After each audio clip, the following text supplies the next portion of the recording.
What's going on, guys? King Atlas. Now, this is actually going to be sort of a different style of video. I've teamed up with some other cool technology YouTubers to present to you 5 technology myths that need some clarification. So before I start this video, everyone that's featured in this video will be linked down below in the description. So make sure you guys check them out, show some support. The technology community needs to stay strong. So without further ado, let's not waste your time and let's get into this video.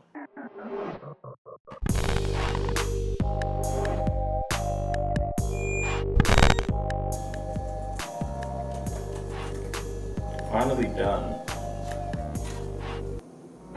In the arms of the angel, fly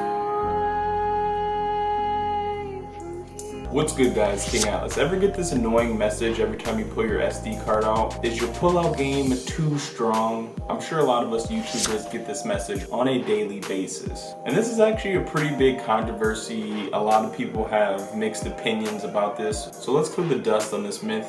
Yes, you can corrupt your file and mess up your SD card if you yank out your SD card while it's in a transfer process. But if it's just sitting there idle, there's nothing going on, there's no transferring of any files, you can surely yank out your SD card without damaging it in any way. That message is mainly for the people who don't have the common sense enough to just remove the card while it's in the transfer state. So, and you know who you are out there. This has been a public service announcement hosted by King Atlas, and I will see you guys later.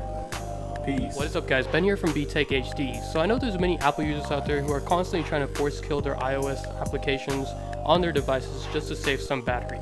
Well, this is not actually necessary, and that force closing them can actually end up costing you more battery than saving it. Now, this myth was busted when an email was sent directly to Apple and Apple's very own VP of Software Engineering. He responded that you do not need to quit those apps and basically don't do it if you're just trying to save battery life. So this basically points out that if you do kill an application inside your iOS device and then open it back up, you're basically just making it work harder because it has to go back to its memory and look into it and try to find it. So that actually ends up using more battery than instead of you trying to save it by trying to force kill the application. So instead, if you're on the newer firmware, just go ahead and use power saving mode because that's much better and that's what it's actually used for. But yeah, that's a myth for all you iOS users out there, and I hope you liked it. Hey guys, Toby here from TechMeNow, and so we have all heard it.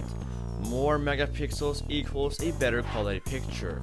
Okay, I see the point in that, but let me correct that just a little bit. Sadly, cameras are not that easy. If we were only measuring a camera's performance in megapixels, then this video would not even be here.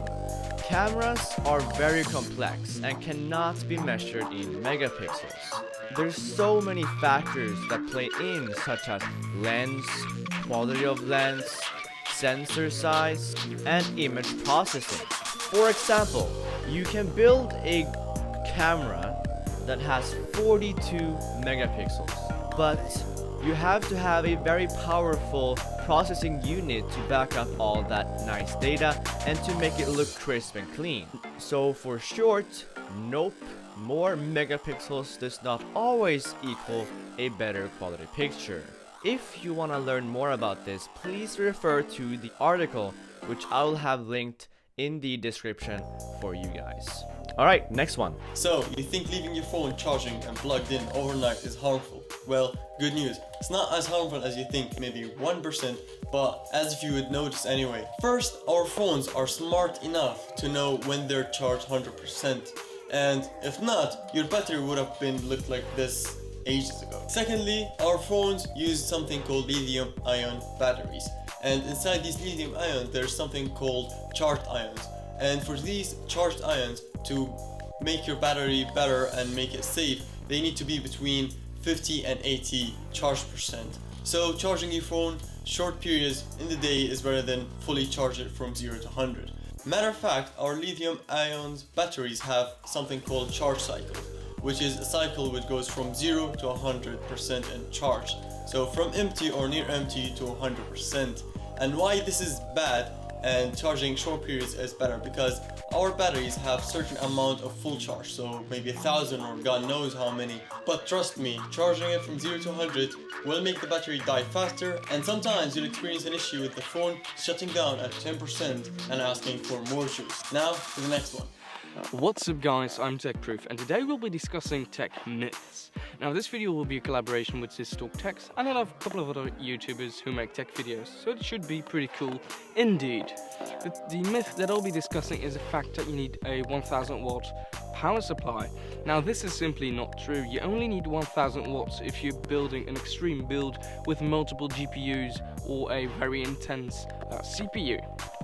Now truth be told, most people are better off at 500 or 750 watts, and if you do want to spend that kind of money on a power supply, you'd be better off buying a 750 watts and buying a platinum or gold certified one, which is better in the end than a 1000 watt one that is just bronze or gold or silver for that matter.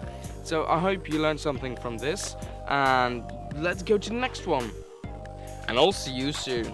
So that's gonna wrap up this video. If you guys enjoyed it, make sure you guys show some love down below in the comment section below. I know I haven't been uploading as frequently as I have been in the past, so I do apologize. I have tons of new content coming your way, so be patient. Thank you guys for all of your support, and I will see you guys in the next video. Peace.